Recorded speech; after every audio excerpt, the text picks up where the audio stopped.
ناظرین، قرآن کا اور رمضان کا ایسا ربط ہے، تعلق ہے کہ خالق کائنات نے اعلان فرمایا ہے شہر رمضان الذی انزل فیہ القرآن، رمضان المبارک کا وہ متبرک مہینہ ہے جس میں قرآن کا نزول ہوا ہے۔ ویسے 22 سال سے اوپر یا کم و بیش قرآن اترنے کا جیسے جیسے سچویشن بنی ہے، قرآن کی آیات کا مختلف شان نزول ہے۔ با یک وقت قرآن زمین پہ نہیں اترا، وہ اللہ کی بارگاہ سے لوح محفوظ پہ جو یک لخت جو ہے نا اتار دیا گیا، اِنَّا أَنزَلْنَا فِي لَيْلَةِ الْقَدْرِ وَمَا أَدْرَاكَ مَا لَيْلَةُ الْقَدْرِ۔ وہاں سے پھر جیسے جیسے سچویشن بنی، موقع بنا، بیک گراؤنڈ بنی، جس چیز کی ضرورت محسوس ہوئی، آقا کریم علیہ السلام کے دل انور پر اللہ رب العزت کی آیات اترنا شروع ہو گئی۔ ناظرین، جبریل امین علیہ السلام اللہ کی بارگاہ سے یا آسمان دنیا سے یا لوح محفوظ سے یا سدرہ سے یا سدرۃ المنتہا سے اللہ کا پیغام حکم لے کر حضور کی بارگاہ میں حاضر ہوتے ہیں، عرض کرتے ہیں اقرا۔ حضور فرماتے ہیں مانا بقاری۔ کچھ لوگوں نے اس کو غلط پس منظر میں پیش کرنے کی کوشش کی۔ جبریل امین علیہ السلام نے عرض کیا، میرے لفظوں پہ جملوں پہ غور کیجئے گا، عرض کیا، حکم نہیں لگایا، آرڈر نہیں لگایا۔ کچھ لوگ جبریل امین علیہ السلام کو حضور کا ٹیچر ثابت کرنے کی کوشش کرتے ہیں، جبکہ جبریل امین علیہ السلام حضور کے شاگرد ہیں، ٹیچر نہیں ہیں۔ میں پوری ذمہ داری کے ساتھ P4 پاکستان ٹیلی ویژن کی نیٹ ورک کی رمضان مبارک ٹرانسمیشن میں آن ریکارڈ بات کر رہا ہوں۔ جبریل امین علیہ السلام نے جب کہا اقرا، حضور نے فرمایا مانا بقاری۔ اس کا یہ مطلب نہیں ہے کہ استغفر اللہ معاذ اللہ کہ میں پڑھا نہیں ہوں، اس کا مطلب مانا کچھ اور تھا، مگر اس کو کسی اور اینگل سے پیش کر دیا گیا۔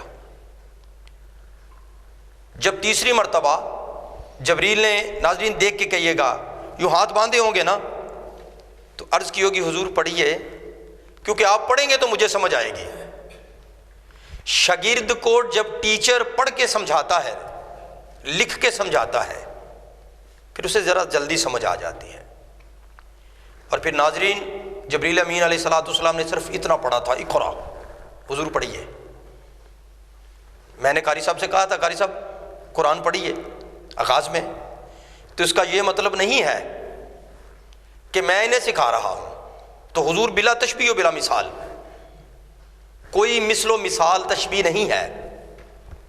جبریل امین علیہ السلام نے پہلے دو کچھ اور انداز میں کہا، جب تیسری مرتبہ یوں ہاتھ باندھے ہوں گے نا، پھر جیسے شاگرد عرض کرتا ہے اپنے بادشاہ ٹیچر سے، نبیوں کے بادشاہ سے، لاجپال سے، جب جبریل امین نے عرض کی ہے نا حضور پڑھیے نا، حضور پڑھیے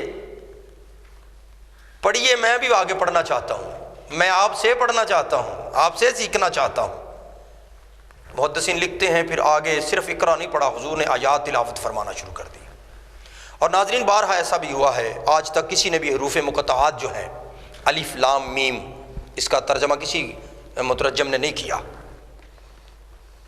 مختلف جو مقطعات ہیں لوح قرآنی ہیں، مگر جبریل امین علیہ السلام جب بھی حضور کے سامنے آتے، کاف ہا یا عین صاد، حضور مسکراتے اور فرماتے میں سمجھ گیا۔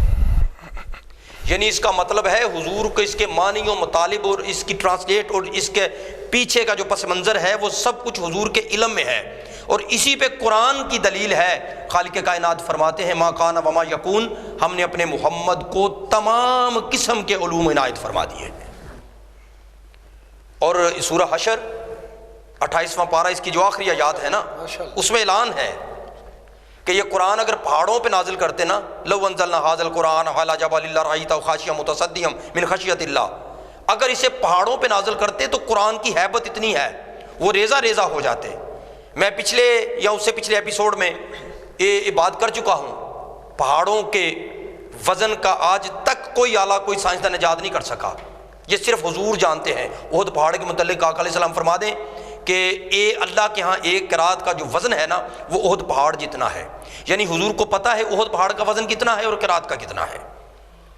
تو ناظرین، قرآن رمضان المبارک میں لوح محفوظ پر یا اللہ کی بارگاہ سے لوح محفوظ سے آسمان دنیا پر، آسمان اول پر یا سدرہ پر یا سدرۃ المنتہا پر بہتر اللہ اور اللہ کا رسول جانتا ہے۔ اور اس کے بعد جبریل کی ڈیوٹی لگ گئی، نوکری لگ گئی محمد علیہ السلام کی بارگاہ میں کہ جب موقع بننا ہے